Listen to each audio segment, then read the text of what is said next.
What's going on, guys? I'm sure most of you in the Taekwondo world have noticed that WT has made quite a few different changes to the sparring rules over the summer, and today I'm going to just go over not all of them, but a lot of the big changes that have happened over the last several months with the new sparring rules. So let's go ahead and get the video started. Now, since these new rules have been released, I have made sure to watch several different events, not only to see how they are implemented by the refs, but also to see how the fighters are adapting to the new rules as well. So recently I've watched the Costa Rica Open, the President's Cup, a little bit of the live stream of those, and then also I watched several matches from the Grand Prix that they had in Rome, and then also recently the last couple weeks in Paris. So just to kind of get a good idea, like I said, not only how the refs are implementing these new rules, but also how the fighters are adapting to them as well.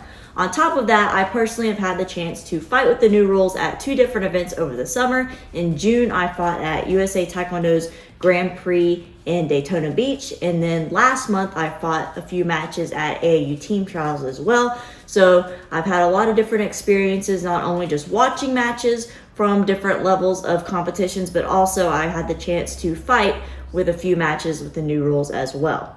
Now, one of the biggest changes is probably the best 2 out of 3 system. So basically, instead of whoever has the most points at the end of the whole match, it now goes by winning each round. So for example, let's say blue player wins round 1, 10-0.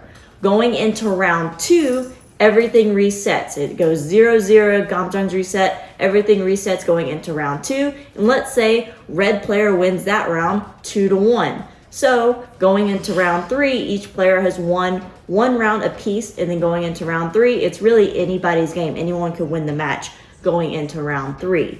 Now, there are a few different ways you can win, but not only win, but also lose each round.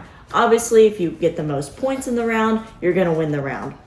Now, another thing is there is a point gap. So there is a 12-point gap in each round. So let's say you come off really strong, you score several headshots, and you go 12-0 in the first 30 seconds.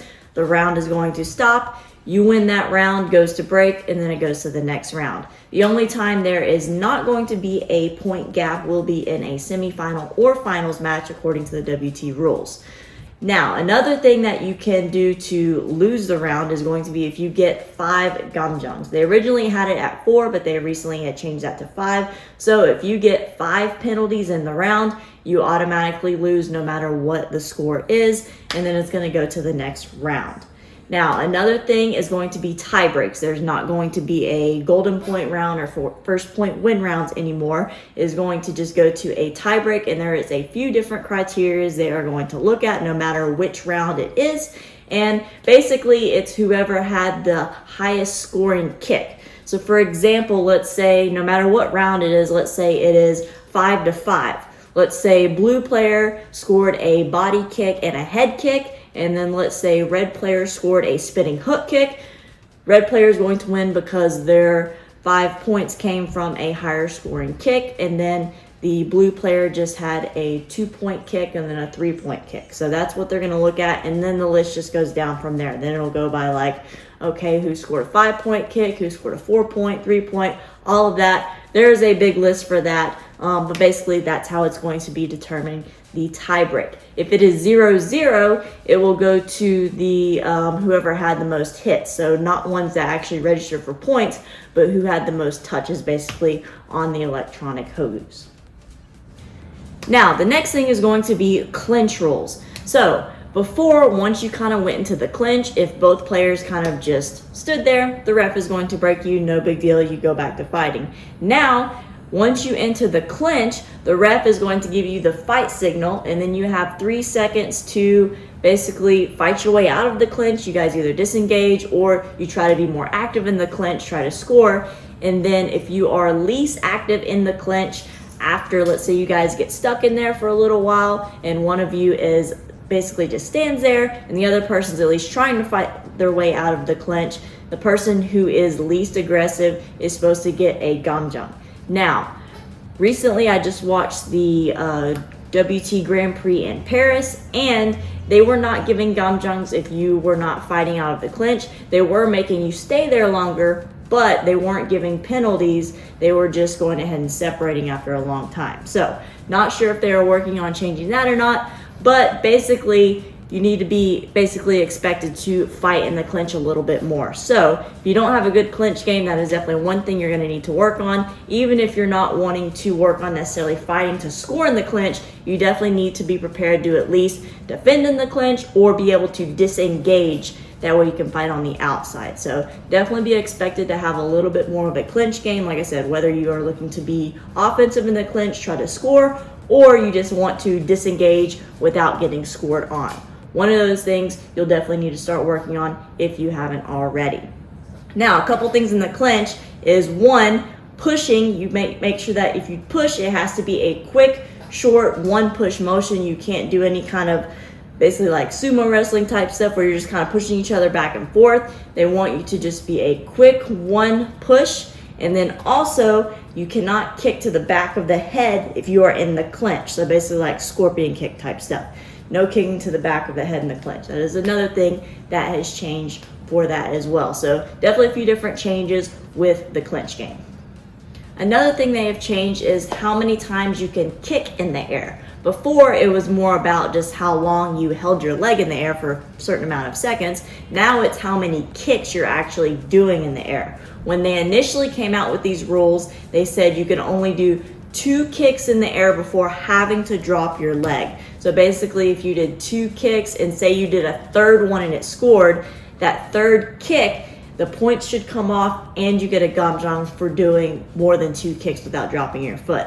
Now, recently I just reread the new rules, and they updated it saying that now you can't do 4 or more. So now you can do a third kick, and then if you do a 4th kick in the air and it scores, or if you just do a 4th kick in the air, even if it misses, you're supposed to get a penalty for that. So basically, no more than 3 kicks, and you have to drop your foot. So that's another thing that kind of changed. I personally like that rule because it's kind of annoying when someone just keeps flicking their leg out all over the place. Definitely a little bit better. So no more than 3 kicks according to the updated rules that I recently read that they apparently changed this month. So no more than 3 kicks, and you have to drop your leg. The next thing is going to be video replay if your head kick didn't score. So if you are using electronic headgears, I've been there where I've landed some headshots or face shots and they didn't register on the sensors. Your coach can protest and have a video replay, and then if the panel up front decides that it was enough to score, they will award you those 3 points for the head kick. So I do personally like that because sometimes the electronic system is not perfect. So if you do happen to hit a face shot or a head kick and it doesn't register, your coach can protest and try to get you those 3 points. And then another thing is going to be spinning kicks. If you throw a spinning kick, whether it's to the body or to the head, and if it scores and you fall, you will not get penalized for falling. Now, if you throw a spinning kick and it doesn't score or it misses completely and you fall, you're still gonna get the penalty. So say you do a counter like spinning hook kick and it scores and then you fall down, you will get those 5 points for the kick, and then also you will not get penalized for falling.